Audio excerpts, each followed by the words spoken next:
Welcome to my sewing room. It's very small, but I love it. It has everything I need in it and then some. I'm Claudia Lash, and today I am concentrating on cutting rulers. Because when we first start to learn to make quilts, we find that we need a certain type of ruler, and when you go to the store, there are so many different kinds of rulers, you can get a little overwhelmed. You don't need to have every ruler that the store has, but I'll show you my favorite rulers. My first favorite ruler, and the one I use most, is right down here. I have two of them. And pay no attention to the mats on my table. My mats are old, and I keep thinking of getting new ones. I clean them, but it's what it is. They're useful.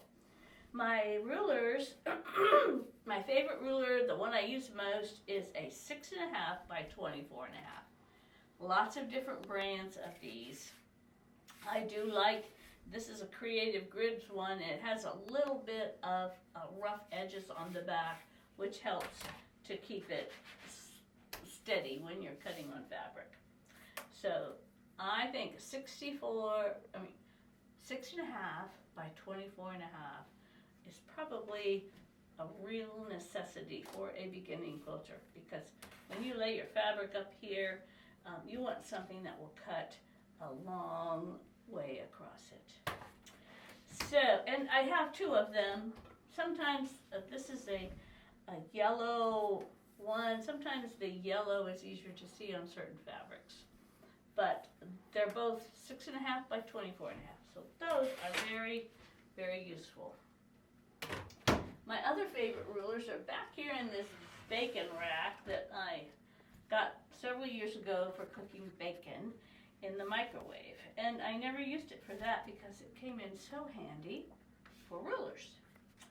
So my second favorite ruler, and the one I use an awfully lot, is just a square 6.5 inch ruler. This one has been well used, but I still find I need to use it all the time. It's good for squaring up squares. It's good for cutting.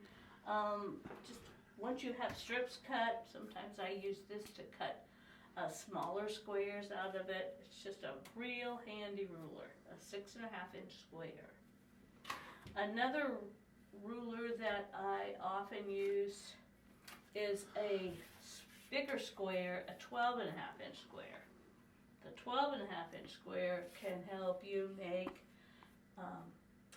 all of your blocks square. If you have an 8.5 inch block, you can use one of these nice big square rulers to square up your 8.5 inch block. So this is another one that I really think is a good investment. This is a nice ruler. If you want just to, if you see it somewhere, you want to buy something that's small, quick, good to take to classes because it doesn't take up a lot of space, and it's just a 3 by 12 inch ruler. Then this is a ruler that I don't use for cutting, but it's a great ruler for drawing circles. So maybe I'll show you that to you another time. I use it a lot in design. It's a helix ruler, and it will make very nice circles up to, I think, probably 12 inches. So if you have just those few rulers, you can make lots and lots of quilts. And then when you come to a pattern that needs a 30-60 degree angle, then you might want to go out and get a triangle ruler that makes a 30-60 degree triangle. Or what they have, another one that I commonly use is a Tri-Rex ruler, which makes the triangle that goes inside of a square. I will show you my ruler area. This is where I keep my other rulers. And don't look at the messy closet. It doesn't get cleaned all that much.